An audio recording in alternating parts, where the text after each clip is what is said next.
Hi everyone, welcome to my channel, Life on the Road with Yeshua. My name is Ray. Pleasure to have you with me.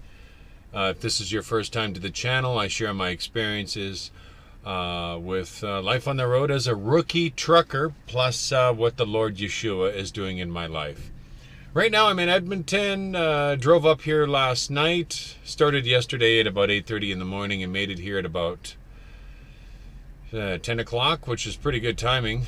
Or not 8:30, maybe, what was it, 9:35 or 9:45. Did really good timing. The roads were amazing. Lots of snow out there, but the roads were just simply bare, and I just praised the Lord Yeshua for providing such incredible weather conditions for me. So right now I am just waiting for them to unload me, and then I have to take my empty trailer down to Innisfail and pick up a load there, and then head through Rogers Pass and back to the beach, as they call it. So that's what I'm doing today, and I'll provide you a little bit of highlights on the way there. I did get an email, and I'm going to leave the girl anonymous just in the event that she wants to remain anonymous, and I hope you don't mind, dear, that I read the email, but I found it to be a very, very good question, and I'd like to share this in case there's other female drivers out there or people looking to get into this industry. She says, "Hello, I'm thinking very seriously of going to school for my CDL," and if you don't know what that is, commercial driver's license, after the new year. "I've done a lot of research about this job, and I'm pretty positive I wouldn't mind it too much. However, my parents are having a fit because I'm a girl. I am 25 years old, in excellent shape, and have been practicing martial arts for 11 to 12 years. I've been living on my own for about 8 years now in 3 different states, so I'm not stupid when it comes to safety. However, I am small, and my parents are positive that some big bad dude is going to get me. I've always tried to respect my parents' advice. They are good Christian people, but what I am looking at is that they are poor as it gets, so I can't live off of them." Sorry about my throat. I'm on day 4 now without a real cigarette, so my lungs are starting to clear up. It's annoying. But what I'm looking at is, oh sure, sorry, I already read that part. I'm looking at the possibility of being laid off in the next 6 months, and I have nowhere to go with no jobs in the area. I'm seeing this as a way to make it to the I'm seeing this as a way to make it the next few years. In your experience, is this something that is unsafe for female? My dear, I see a lot of female truck drivers on the road. It's just as unsafe for a guy as it is for a female. And the percentage is very low, I would say. I think the only thing that would be unsafe if you decided to park down a deserted road somewhere in a really bad area of town, with a big sign posted on the side of your trailer on what you were carrying. Normally, if you have to stay overnight, you stop at a truck stop where there's lots of other truckers, and you know what? The other truckers on the road will stick up for you. They will be there for you. And a lot of the guys on the road, especially me, have a lot of respect for female truckers because it can be a very challenging job. It's definitely, in a lot of ways, a man's world. And when I see a female driving truck, especially a young one, you have a lot of respect for them. Now, the only issue that you might have, if you are pretty and in good shape, you might get hit on a lot. But that goes with the territory no matter where you go, I think. But another thing, it never fails. Every time I'm doing something, either the GPS is going off or the phone's ringing. But if you want to be on the safe side, do what other girls do. I know a lot of women that have dogs. They take a dog with them as a companion, and you know, not some little poodle either, a dog that will protect you in the truck in case you're sleeping at night and somebody creeps up to your truck to take a look and see if anyone's in there, and all of a sudden, you see a lot of it. A lot of women have dogs. A lot of guys have dogs. So, to answer your question, it is safe. It is safe. In the last 6 months since I've been doing this, I haven't ran into any issues. And yeah, because I'm a guy. But you know what? There's a lot of other guys that are a lot bigger than I am. And there's always a potential situation where you could get robbed. And you just have to be smart. You just have to make sure that if you have an expensive load, you back up to an area where the doors can't be opened. And you park in public places where there's lots of light. And have your cell phone with you. It's just like any other job out there. It's pretty safe, though. It is. So if the other female truckers out there can do it, so can you, girl. If you love to travel, if you love your independence, the nice thing about it, if you are kind of living on your own and you don't have any responsibilities, it's the perfect job, because you can live right out of the truck. It's got all the essentials that you need. Of course, like you have to get yourself a microwave, a power inverter. You know, those are small little things that you need. But it's an awesome job. I love it. I love doing it. It's a great way of exploring your independence and seeing the countryside, and it's yeah. But overall, to answer your question, it's very, very safe. But like I said, it depends where you are too. I mean, I don't know if it's safe if you're downtown New York parking down a back alley somewhere because you're waiting to unload your load for the next morning. I wouldn't do that. I would stay at a truck stop. So if you're in public places when you're staying overnight, maybe get yourself a dog. Maybe that'll make your parents feel a little bit more at ease. But if this is, you know, do a little bit more exploring on it. Maybe check out a few other female truckers. Maybe just do a search on YouTube for female truckers and maybe ask their opinions on how safe it is. But so far, from what I've seen, it's pretty good. So I don't think you have a whole lot to worry about. And I appreciate you asking me. I feel honored that you asked me a question like that. But from what I've seen from other female truckers out there, they're highly respected by the men. They are, because it's not an easy job to do, and especially if you're small. But if you're small, not to worry. The seat goes up and down, so you don't have to worry. And a lot of these newer trucks, a very, very short person can drive these trucks. So there you have it. I'm going to call back whoever that was trying to call me, and I'll catch up with you when I finally get out of here. Well, it is now 10:30 Edmonton time. I've been sitting here now for 2 hours. It's taking them 2 hours to unload half of a trailer. I have been at stops where I've had a group of ladies unload a full trailer in less time than this. So we're still waiting to leave. 2 hours to unload half of a trailer. I can't believe it. Wow.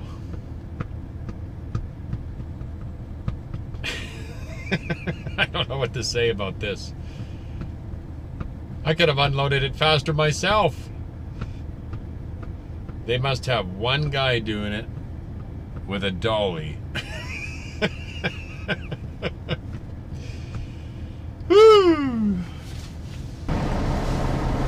Well,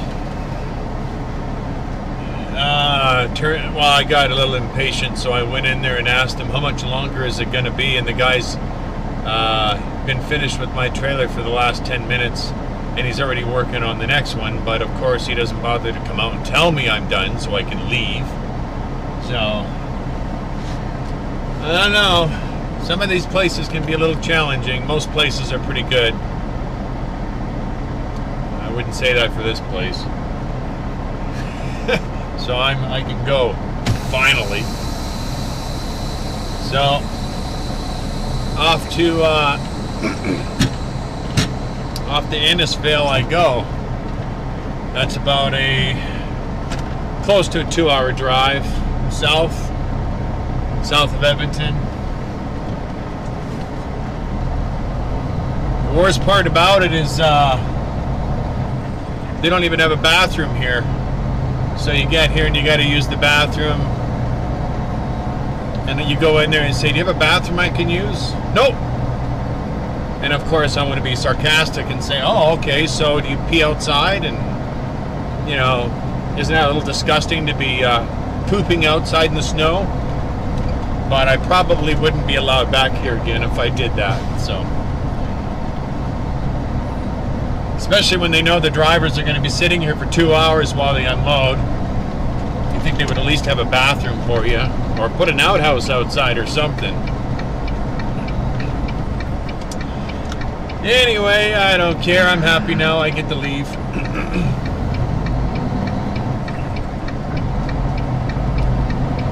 So, like I said, we are on our way to Innisfail, whatever it's called.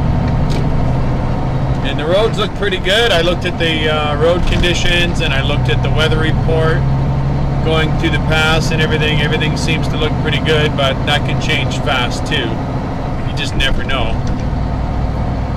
But I don't mind this particular drop. It's right off the highway. Flying J, which is disgusting. I'll tell you about that in a second. Is right there. The truck stops are right there. There's an Esso truck stop there, and then right over you just come over the freeway about a kilometer away, and boom, you're there, which is pretty cool. I stopped at the Flying J this morning to fuel up, and I'll tell you something. Flying J out here in Edmonton is probably the most disgusting place I've ever seen. The bathroom stalls are filthy. The shower stalls are filthy. I don't use them, but you walk in there to use the bathroom and you don't want to touch anything. It's just disgusting. And I even told the guy, I says, you know, it's pretty gross in those bathrooms. And he's like, yeah, okay. And I said to him, well, you know, you got people coming in here, and what would the head office think if they realize that you're putting their company, giving their company a bad name? And he's like, yeah, okay. The guy doesn't speak English very well. I don't know if he was Chinese or he was Oriental anyway. But he didn't seem to care about how clean it was in there, and I told him, guess what? I ain't coming back here again. I'd rather fuel up at Husky. We'll give them the $1,000 in fuel. Forget it. You don't need it. Well, wasn't too impressed with that.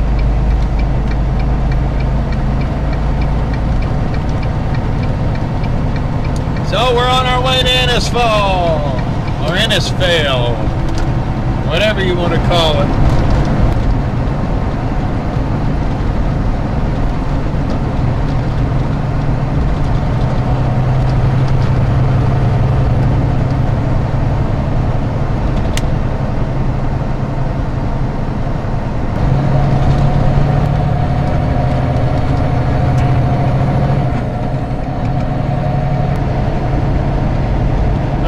Right now we're in Leduc, Alberta. Just went through, I think, the last wait station that I'm going to have to deal with before I get to Golden. At least I think. And as you can see, it's quite beautiful outside. What I mean by beautiful, the road conditions are really good.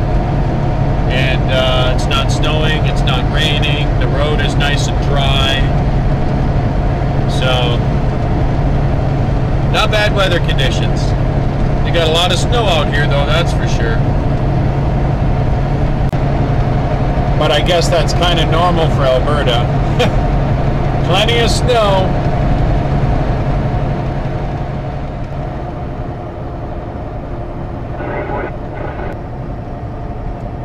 Well, I just left Innisfail. Now I'm heading back to Aldergrove. And it's simply gorgeous out, just beautiful weather. It's -1 right now out here, just on the outskirts of Calgary. And probably won't make it back to the yard tonight. I don't have enough hours to make it, so I might stop in Kamloops or maybe Merritt. Depends. Chances are I'll stop in Kamloops, just in case the Coquihalla Highway gets covered in snow and then I'm not stuck there in the middle of it. So if I can avoid chaining up, I will. I mean, that's the way I look at it. Nobody looks forward to doing that. So yeah, so right now we're like I said, we're about 10 hours and 37 minutes away from whenever. I don't know when I'm going to stop. I'll probably stop when I get tired, 9 o'clock or 9:30 maybe, and get some sleep then. I don't want to be driving too late. It just screws up your sleeping schedule. Got a really nasty chip in my windshield. I don't know if you can see that or not, but a rock came flying right at the windshield, man. It was heading right for my face, and wham! Thought it was going to come right through the windshield. So I don't know if that's too big of a crack in the windshield for them to replace it or not. I don't know. I'll have to ask the mechanic when I get back to the shop, find out if that's okay. I don't know. It's not really distracting my view because it's over to the side a bit, so we'll have to wait and find out. We'll ask him. See what he has to say. Gee, I wonder. Really would like to stop somewhere and get better wiper blades for this thing because I'm getting really tired of it. But if the weather holds out like this, I might just wait. We'll have to see. If I see a Canadian Tire or a Lordco on the way, I might stop in there and get a pair. We'll see what happens. But as for the headlights, I don't know if you mentioned or not, I got these new headlights for the truck. They're supposed to be significantly brighter, the lady said. Well, I put them in last night. I maybe had 10% brighter lights, and that was it. Not even really enough to notice. It was really disappointing, considering they're $40 each. So I'm going to leave them in for now, and when I get back to the yard, I might just leave them in for the entire trip, and when I reset, when I go back home, I'll take them out and get my $100 back with taxes. Simply not worth it. The $17 bulbs are just as bright. And I don't think it's even so much because of the bulb. That's the problem. It's the housing that's in these trucks that's really bad. They're a tiny little thing like this, a little magnifying glass, and it shoots a little beam out. And I've seen other trucks with really bright lights. These ones aren't bright at all, so I'm really disappointed in that I still have to continue to drive around blind and not being able to see anything. So, two things I'm thinking of doing. Driving with the bumper lights on at night, which I don't like to do because that annoys the other truckers. Or put on auxiliary lights underneath or something. Or extra auxiliary lights if I can mount them somewhere. I don't even know if I can mount them and use those at night. But then again, that'll just annoy other truckers again, so you really can't win. Either that, or adjust the high beams. I can't talk. Adjust the high beams so they're as low as the headlights, eh? That would work. Probably not. But anywho, still doing good with my electric cigarette. It's, yeah, I can't tell you how well this thing works, man. It works really good. I'm really pleased with it. So onward we go. Next stop, I'll be stopping in Golden to get myself a Subway, a tuna Subway. I've been craving that all day. But I want to get to the park and get to Rogers. Well, we'll see what the weather's like when I get into Golden. If it looks a little bit gloomy, I might just drive right into Revelstoke and get a sub there. We'll see what happens. I'll play it by ear.